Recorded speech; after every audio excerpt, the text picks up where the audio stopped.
कोणती जेवी उदका माझी वया देऊनी कोरड्या त्या कवीने रोखल्या विश्वजन न्या म्हणे तिही संगेचे तरणे दिन उद्धारणे नवल कोण। प्रस्तुत प्राप्त प्रसंगी कीर्तनरूपी सेवेकरता निवडलेला अभंग पांडुरंगाचे निस्सीम भक्त जगद्गुरु तुकोबाराय यांचे पट्ट शिष्य संत ज्ञानोबाराय यांचा 4 चरणांचा अभंग आजच्या कीर्तनरूपी सेवेकरता निवडलेला आहे। विठ्ठल। चिंतनाला सुरुवात करण्यापूर्वी थोडासा पर्याय देणे उचित ठरेल। गोलबंद आळंदी पायदिंडी सोहळा गेली 14 वर्ष चालू आहे। गुरुवारी गणेश बाबांच्या फुलनाथ बाबांच्या आशीर्वादाने ही दिंडी चालते। आजचा आपला 6वा दिवस आहे। आजच्या आपल्या 6व्या दिवशीची दुपारची कीर्तन सेवा दिंडी कमिटीने माझ्या वाट्याला दिली आहे। मी आपल्या समोर खूप लहान आहे, मला काही कीर्तनाचं ज्ञान नाही, पण माझं तोडकं मोडकं बोलणं तुम्ही गोड मानून घ्याल अशी मी अपेक्षा करते आणि चिंतनाला सुरुवात करते। विठ्ठल। आपल्या वारकरी संप्रदायामध्ये गुरुला अत्यंत महत्त्वाचे स्थान दिले आहे। गुरुला देवासमान स्थान दिले आहे। गुरुर ब्रह्मा गुरुर विष्णू गुरुर देवो महेश्वरा गुरुर साक्षात परब्रह्म तस्मै श्री गुरवे नमः। ज्ञानेश्वर महाराज सुद्धा आपल्या हरिपाठात बोलतात की गुरुविना अनुभव येत नाही। ज्ञानदेव माने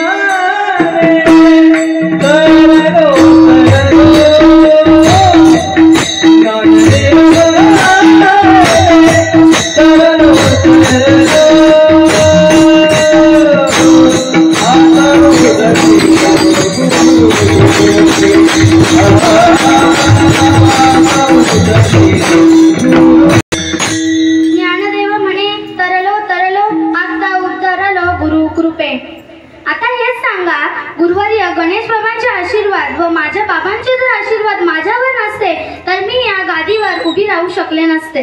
विठ्ठल विठ्ठल। संत ज्ञानोबाराय म्हणजे जगद्गुरु तुकोबाराय यांचे पट्ट शिष्य तुकाराम महाराज जेव्हा वैकुंठाला गेले त्यावेळेस तिथे तुकाराम महाराज ज्ञानोबाराय नव्हते। जेव्हा त्यांना कळालं की माझे गुरु मला न भेटता गेले, त्यांनी तर मला वचन दिले होते की वैकुंठाला जाण्याअगोदर मी तुम्हाला भेटून उपदेश देऊन जाईल, तरी देखील माझे गुरु मला न भेटता गेलेच कसे, म्हणून ज्ञानोबारायांनी अनुष्ठान मानले, अन्नपानाचा त्याग केला आणि तुकोबारायांचा धावा करू लागले। खूप दिवस झाले तुकाराम महाराज काही येत नाही। त्या देवाला त्या भगवंताला काळजी पडली आणि तो स्वतः ज्ञानोबारायांना भेटायला आले। देव ज्ञानोबारायांना सांगू लागले, ज्ञानोबाराय उठा, तुकाराम महाराज आता वैकुंठाला गेले, ते आता येणार नाहीत। जेव्हा ज्ञानोबारायांनी देवाला पाहिले, ज्ञानोबाराय म्हणाले, तू कोण? मी तुला ओळखत नाही, तुला इथे कोणी बोलावले? लागी येथे बोलविले कोणी, प्रातिल्या वाचूनी आला असिका। स्वतः देव येऊनही ज्ञानोबाराय ऐकत नाही। शेवटी देवाला पुन्हा वैकुंठात यावे लागले आणि देवाने तुकोबारायांना सांगितले, तुकाराम महाराज तुम्ही जा, नाहीतर आता ज्ञानोबाराय मरतील। काही अनुष्ठान मानले, अन्नपानाचा त्याग केलाय। तेव्हा शेवटी पुन्हा तुकोबारायांना या पृथ्वीवर यावे लागले आणि ज्ञानोबारायांना भेटावे लागले। आजचा अभंग संतपर आहे। या संतपर अभंगांमध्ये वेगवेगळ्या प्रकारचे अभंग सापडतात। सर्व संतांचे अभंग तयार केले आहेत, बरोबर। नंबर 1, काही अभंगांमध्ये संतांचे कार्य सांगितले आहेत। संत काय कामासाठी येतात तर संत जगाच्या कल्याणासाठी येतात। जगाच्या कल्याणा संतांचा विभूती देय कष्टी विते परोपकारे। जगाचं कल्याण कसं होईल हे संत विचार करत असतात। आता तुम्ही सांगा बरं, गुरुवारी गणेश बाबांना काय गरज होती गोलबंद आळंदी पायदिंडी काढायची? त्याचा काही त्यांना फायदा आहे का? तर काहीच नाही, पण आपलं उद्धार होण्यासाठी ही त्यांची तळमळ। विठ्ठल। नंबर 2, काही अभंगांमध्ये संतांचा स्वभाव सांगितला आहे। जसं आई आपल्या मुलाचं हित करते तसं संत आईप्रमाणे आपलं हित करतात। लेकुराचे हित लेकुराचे हित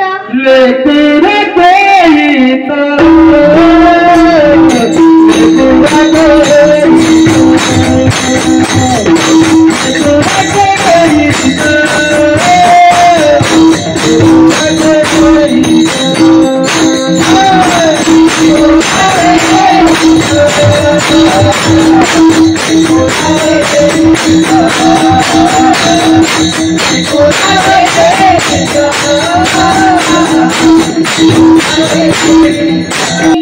हित वाहे माऊलीचे जित्त. नंबर 3, काही अभंगांमध्ये संतांना विनंती केली आहे. एका ठिकाणी तुकाराम महाराज म्हणतात की संतांनो तुम्ही कृपाळू आहेत, माझ्यावर कृपा करा आणि त्या भगवंताला माझी आठवण द्या. कृपाळू सज्जन तुम्ही संत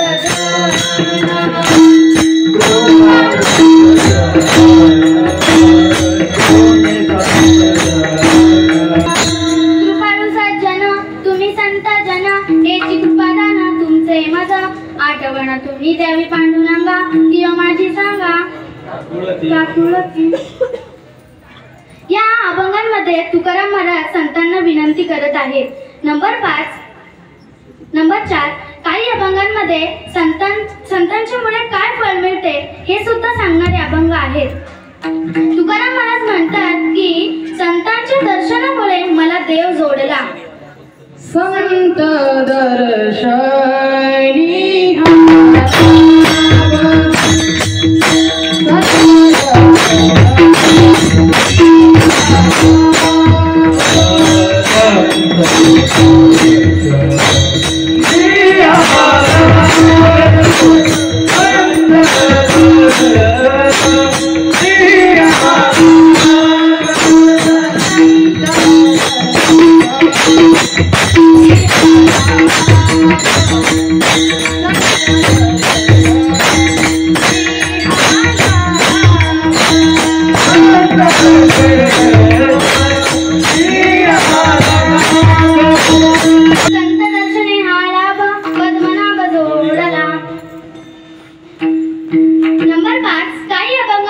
संतांचा महिमा सांगितला आहे. न्योबारायांना लोक विचारू लागली काय आहे हा संतांचा महिमा, तेव्हा न्योबाराय अभंगाच्या पहिल्या चरणात सांगतात. मसी पुत्रामुखी बोलाविले मसी पुत्रामुखी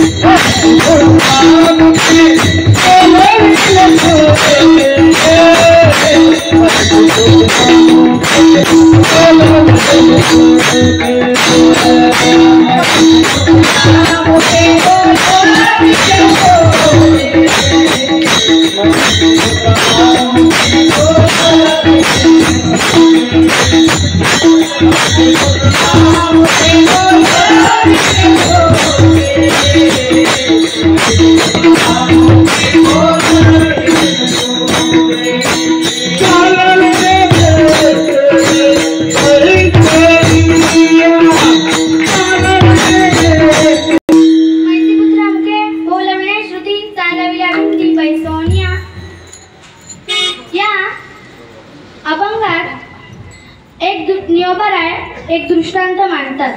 विठ्ठल पंतांचं लग्न रुक्मिणी सोबत झालं. त्यांचं काही संसारात मन रमत नव्हतं, म्हणून विठ्ठल पंतांनी संन्यास घ्यायचं ठरवलं. ते संन्यास घ्यायला गेले. जेव्हा त्या गुरुजींना कळालं की याचं तर लग्न झालंय, तेव्हा ते गुरुजी म्हणाले तुझा संसार कर. तेव्हा विठ्ठल पंत गुरुजींचा आज्ञा घेऊन पुन्हा आळंदीला आले. त्यांचा संसार सुरू झाला. बघता बघता निवृत्ती, ज्ञानदेव, सोपान, मुक्ताई अशी 4 मुलं जन्माला आली.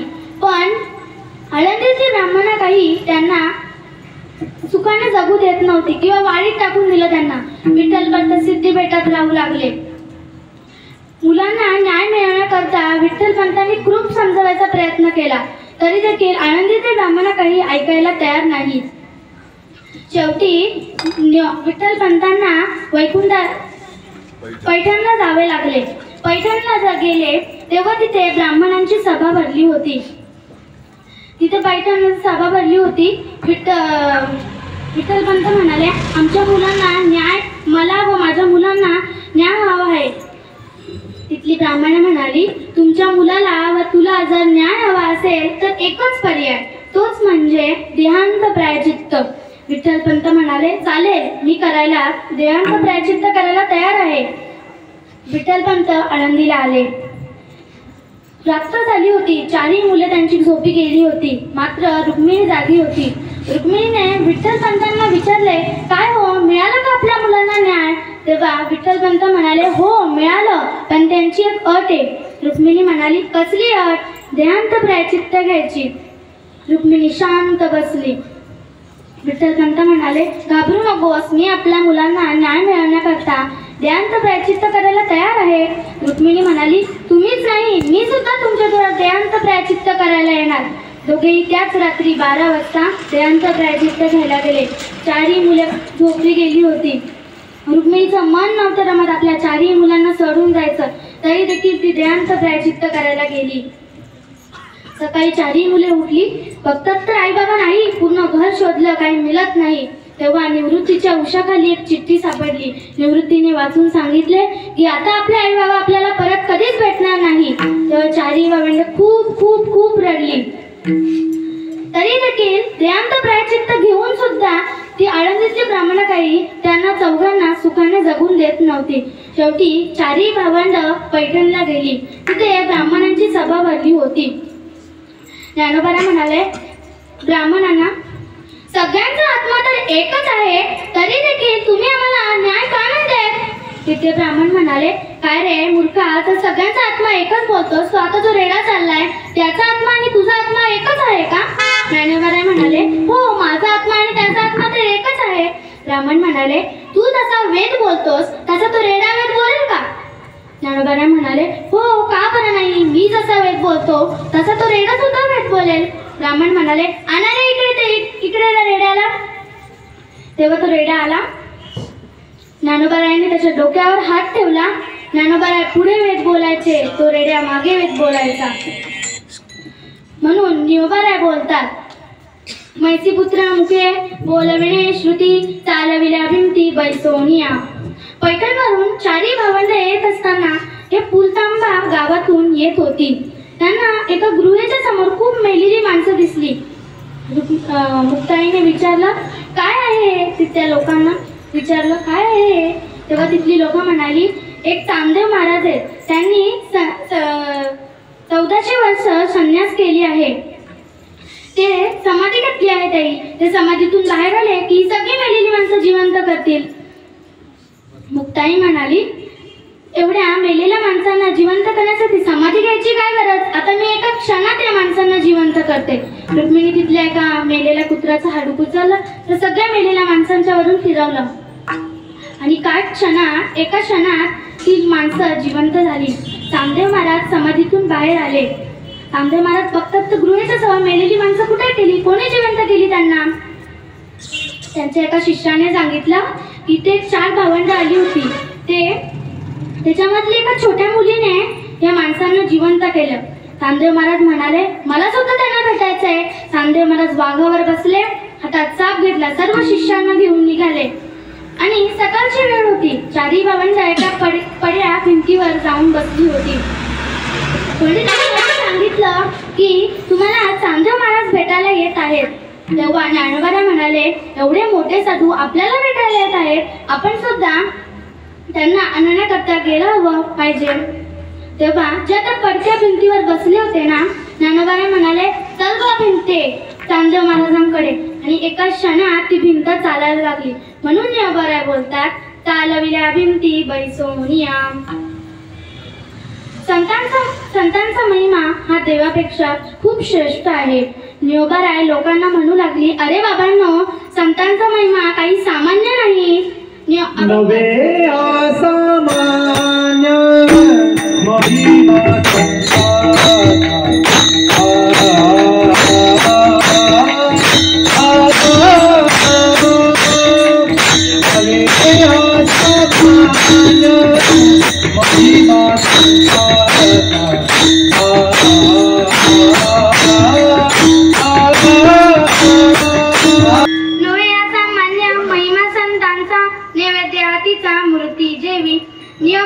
इथे एक दृष्टांत मांडतात. नामदेव महाराज म्हणजेच त्यांचे बाबांचे नाव दामाजी पंत. दामाजी पंत रोज विठ्ठलाला नैवेद्य घेऊन जायचे. एके दिवशी एका कारणामुळे त्यांना बाहेर जावे लागले. नामदेव महाराजांच्या आईने सांगितले, नामदेवा, आज तुला नैवेद्य घेऊन जावे लागणार. तुझ्या बाबांना आज म्हणजे दामाजी पंतांना आज वेळ होणार आहे. नामदेव महाराजांनी ताट उचलले आणि मंदिराकडे निघाले. मंदिरात पोहोचलाच विठ्ठलाच्या म्हणजे मूर्तीसमोर नैवेद्य ठेवून दिला. नामदेव महाराज बघत राहिले, देव कधी नैवेद्य खात होते. पांडुरंग काही नाही खात सुद्धा नाही आणि ऐकत सुद्धा नाही. नामदेव महाराज म्हणाले, काय रे देवा, आज मी नैवेद्य आणलाय म्हणून तू नैवेद्य खात नाहीस ना. देव काही बोले ना आणि खात सुद्धा नाही देव. शेवटी देवाने नामदेव महाराजांनी देवाला शेवटचं सांगितलं. नामदेव महाराजांनी सांगितलं, मी आता तुला शेवटचं सांगतोय, आता जर तू नैवेद्य खाल्लाच नाही तर मी ते डोकं आपटून प्राण देईन. तरी देखील काहीच देव खात नाही, बोलत नाही, ऐकत नाही, काहीच करत नाही. नामदेव महाराजांनी डोकं आपटायला सुरुवात केली. डोकं आपटायला जशी सुरुवात केली तितक्यात जी मूर्ती होती विठ्ठलाची, त्या मूर्तीमधनं स्वतः भगवंत तो देव बाहेर आला नामदेव महाराजांचा नैवेद्य खाण्यासाठी. नामदेव महाराज देवाने नैवेद्य खाल्ला आणि त्याच्या विटेवर जाऊन उभा राहिला. नामदेव महाराज रिकामा ताट घेऊन घरी आले. नामदेव महाराजांच्या आईने विचारले, याच्यामधलं जेवण, याच्यामधलं नैवेद्य कुठे आहे. नामदेव महाराज म्हणाले, देवाने तर नैवेद्य खाल्ला. तितक्यात नामदेव महाराजांचे बाबा म्हणजे दामाजी पंत आले. दामाजी पंतांनी नामदेव महाराजांना विचारले, याच्यामधलं नैवेद्य कुठे आहे. नामदेव महाराज म्हणाले, खरंच देव बाबा, देवाने नैवेद्य खाल्ला. दामाजी पंत म्हणाले, मी रोज देवाला नैवेद्य नेतो, तरी देखील माझा पांडुरंग एक कण सुद्धा अन्नाचा खात नाही आणि तू आज काय केलास तर लगेच तुझा नैवेद्य खाल्ला. नामदेव महाराज म्हणाले, तुम्हाला जर माझ्यावर विश्वास नाही ना तर चला मी पुन्हा तुम्हाला नैवेद्य खाऊन देव कसा नैवेद्य खातो ते दाखवतो. नामदेव महाराजांच्या आईने पुन्हा एक ताट बनवलं आणि निघाले दोघेही, दामाजी पंत आणि नामदेव महाराज. नामदेव महाराजांनी देवाला सांगितले, देवा, मगाशी जसं तू नैवेद्य खाऊन दाखवलंस तसं आता माझ्या बाबांना सुद्धा खाऊन दाखव, त्यांना माझ्यावर विश्वास नाहीये. आणि पुन्हा तसाच चमत्कार झाला आणि त्या मूर्तीमधनं स्वतः भगवंत तो देव नामदेव महाराजांचा नैवेद्य खाण्यासाठी आला. म्हणून नियोबाऱ्या म्हणतात, नोहे असं मान्य महिमा संतांचा नैवेद्य हातीचा मूर्ती जेवी. नामदेव नियोबाऱ्यांना लोक विचारू लागली, अजून आम्हाला संतांचा महिमा सांगा. तेव्हा नियोबाराय अभंगाच्या 3ऱ्या चरणात सांगतात,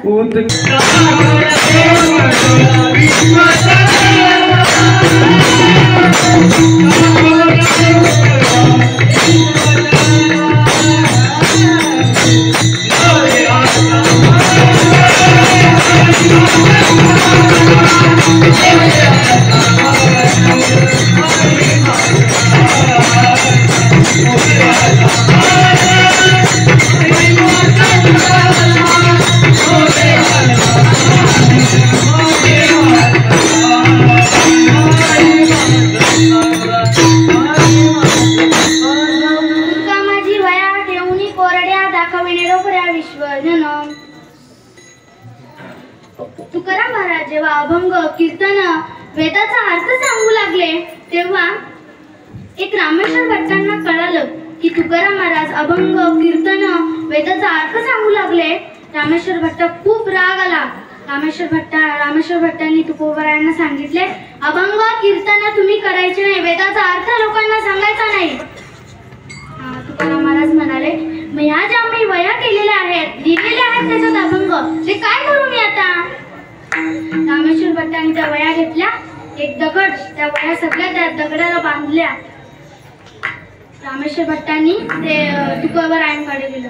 रामेश्वर भट्ट म्हणाले, त्या इंद्रायणी बुडून टाकायच्या.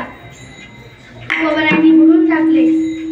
तुकोबारायांना खूप दुःख झाले, इतके काही अभंग केले होते. 13 दिवस न अन्न पाणी खातात. ते अनुष्ठान म्हणले, अन्न पाणी नाहीच खाल्लं तर नाहीच.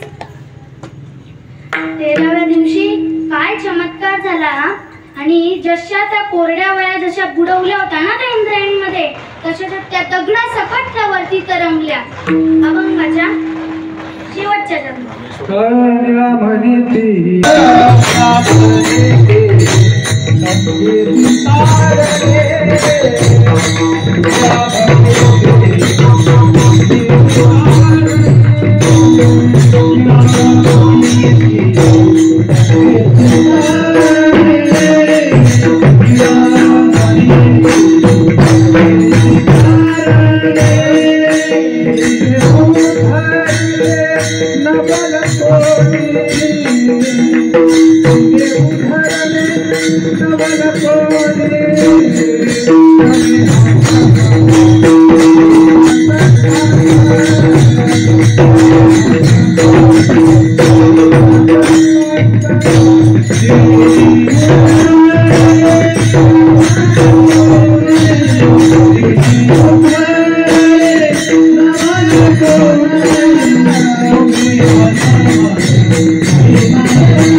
संतांच्या संगतीने रेडा तरला, दगड तरला, तर मग माझ्यासारख्या दीन जनांचा उद्धार होईल यात नवल काय?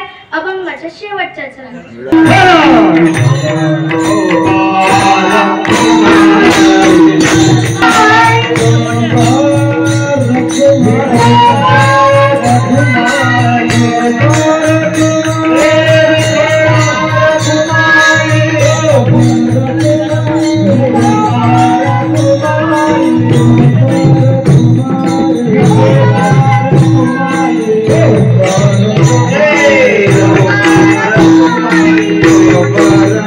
Hey,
श्री ज्ञानदेव तुकाराम पंढरीनाथ भगवान की जय। माऊली ज्ञानेश्वर महाराज की जय। तुकाराम महाराज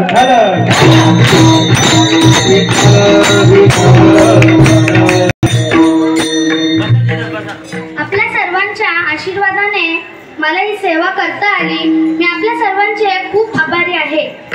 मला दिंडी म्हणजे असं वाटतं की एक मोठं नातं आहे। या नात्याला ना कधीच असं तोडावंसं वाटत नाही।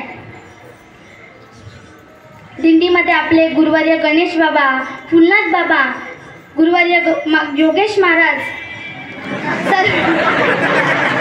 सगळे असतात आपल्या दिंडीमध्ये।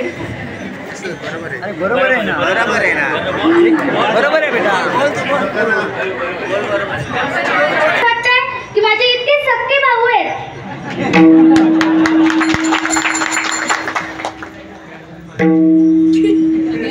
मी माझ्या आई बाबांच्या जोडीला लहानपणापासून येते। असं वाटतंय की दिंडी आपली कशी 11 दिवसांची असते ना, तर मला असं वाटतंय की पूर्ण मी मोठी अवस्था ती चालूच राहू दे असं मला वाटतंय।